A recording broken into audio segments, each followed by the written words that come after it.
ಕೃತಿಕಾರರ ಪರಿಚಯ. ಶಿವರಾಮ್ ಕಾರಂತ ಇವರು 1902ರಲ್ಲಿ ಉಡುಪಿ ಜಿಲ್ಲೆಯ ಕೋಟದಲ್ಲಿ ಜನಿಸಿದರು. ಇವರು ಬರೆದಂಥ ಪ್ರಮುಖ ಕಾದಂಬರಿಗಳೆಂದರೆ ಅಳಿದ ಮೇಲೆ, ಚೋಮನ ದುಡಿ, ಬೆಟ್ಟದ ಜೀವ, ಮರಳಿ ಮಣ್ಣಿಗೆ. ಇವರು ಬರೆದ ಕಥಾ ಸಂಕಲನಗಳೆಂದರೆ ಕವಿ, ಕರ್ಮ, ಹಸಿವು, ಹಾವು. ಕವನ ಸಂಕಲನಗಳೆಂದರೆ ಸುಧಾಕರ, ರಾಷ್ಟ್ರಗೀತೆ, ಸೀಳ್ಗವನಗಳು. ಪ್ರವಾಸ ಕಥನಗಳು ಅರಸಿಕರಲ್ಲ, ಅಬುವಿನಿಂದ ಬರ್ಮಾಕ್ಕೆ, ಅಪೂರ್ವ ಪಶ್ಚಿಮ, ಪಾತಾಳಕ್ಕೆ ಪಯಣ.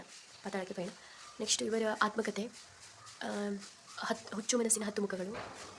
ಅದನ್ನು ಜಾನಪದ ಸಾಹಿತ್ಯ, ಯಕ್ಷಗಾನ, ಬಯಲಾಟ. ಇವರಿಗೆ ದೊರೆತಂಥ ಪ್ರಶಸ್ತಿಗಳಂತ ಹೇಳಿದ್ರೆ ಇವರ ಮೂಕಚ್ಚಿ ಕನಸುಗಳು ಕೃತಿಗೆ ಜ್ಞಾನಪೀಠ ಪ್ರಶಸ್ತಿ ಬಂದಿದೆ.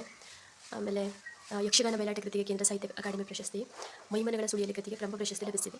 ಇವರು 1955ರಲ್ಲಿ ಮೈಸೂರಿನಲ್ಲಿ ನಡೆದ 37ನೇ ಕನ್ನಡ ಸಾಹಿತ್ಯ ಸಮ್ಮೇಳನದ ಅಧ್ಯಕ್ಷರಾಗಿದ್ದರು. ಬೆಡಗಿನ ತಾಣ ಜೈಪುರ ಈ ಪಾಠವನ್ನು ಕನ್ನಡ ಮತ್ತು ಸಂಸ್ಕೃತಿ ಇಲಾಖೆ ಪ್ರಕಟಿಸಿದಂತಹ ಶಿವರಾಮ್ ಕಾರಂತರ ಸಾಹಿತ್ಯ ಸಂಪುಟ 32 ಭಾಗ 2ರಿಂದ ಆಯ್ದುಕೊಳ್ಳಲಾಗಿದೆ. ಇವರ ಕೃತಿಯಾದಂತಹ ಅಬುವಿನಿಂದ ಬರ್ಮಾಕ್ಕೆ ಎಂಬ ಕೃತಿಯಿಂದ ಈ ಪಾಠವನ್ನು ಆಯ್ದುಕೊಳ್ಳಲಾಗಿದೆ. Thank you.